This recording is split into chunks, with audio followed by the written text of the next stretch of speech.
Taxation এই দেখেন সব কিছু। হ্যালো বন্ধুগণ, আশা করি আপনারা সবাই খুব খুব ভালো আছেন। আপনার আশীর্বাদে আমিও মোটামুটি ভালো আছি। আপনারা ভাবতে পারেন সকাল সকাল আমি কোথায় যাচ্ছি। সত্যি আমি স্নান টান করে পূজা দিয়ে সকাল 8টা নাগাদ বাজছে আমি বেরিয়ে পড়ছি।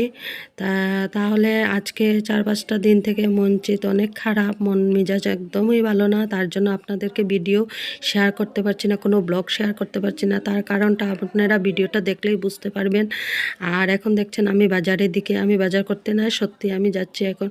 এই দেখেন মেডিকেল রোড, আমি এখন যাচ্ছি শিলচর হসপিটাল গ্রিন হিলসে। তো শিলচরের লোকরা অবশ্যই সবাই চেনেন গ্রিন হিলস, আর যারা চেনেন না তো অবশ্যই কিছু বলার নেই। তো 4-5 দিন আগে মানে মঙ্গলবার রাত্রে হঠাৎ ফোন আসলো পাতারকান্দি থেকে যে ভাইয়েরা শরীরের অবস্থা অনেক খারাপ, মানে ওর নাকে মুখে ব্লিডিং ছুটেছে। কোনো মানে ঝগড়াঝাটি নাই, কোনো কিছু নাই, হঠাৎ করে কোথার থেকে ব্লিডিং ছুটলো। তো ওরা তো পাতারকান্দিতে থাকে, তো পাতারকান্দিতে লগালগ ওদেরকে নেওয়া হলো।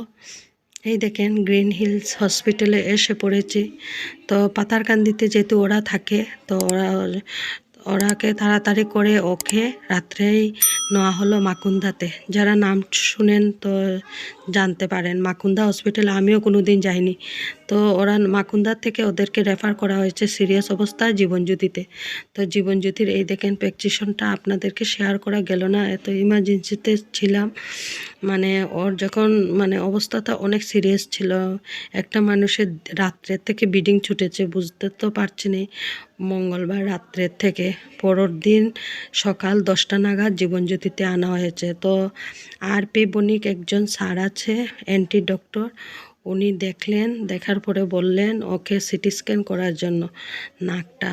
তো ব্লাডটা বন্ধ করে সিটি স্ক্যান করা হলো, ধরা পড়লো ওর নাকের হাড্ডিটা নাকি একদম শুকিয়ে গেছে, এর জন্য ব্লিডিংটা বের হচ্ছে। তো সব কিছু তো দেওয়া সম্ভব না। এই দেখেন জীবনজ্যোতির হসপিটালের কয়েকটা ক্লিপ আপনাদেরকে শেয়ার করছি। এই দেখেন, আর ওর বাড়ির দেখেন বস্তার মধ্যে এত ব্লিডিং। তো তারপরে আমাদের জীবনজ্যোতি থেকে এসে পড়লাম গ্রিন হিলসে।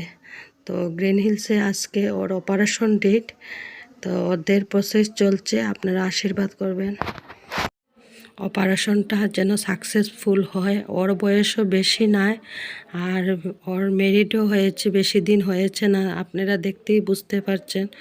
ওর কোনো বেবি টেবি নেই, মানে আমার বড় ভাইয়ের শালির হাজব্যান্ড। তো এখন নেওয়া হবে অপারেশন থিয়েটারে। আর আমি অনেক সময় ছিলাম, তারপরে কি করব, সকাল 8টা নাগাদ এসেছি। আর মনটা মানে আমি ভাবছি একটু ঘরে গিয়ে ফ্রেশ ট্রেশ হয়ে আসলেই ভালো হবে। আর সবারই মন টন খারাপ, কেননা দেখেন অত অল্প বয়সে যে এতে কিছু হয়ে যাবে কেউ বুঝতে পারিনি। আজকের জন্য এতটুকুই বন্ধুগণ।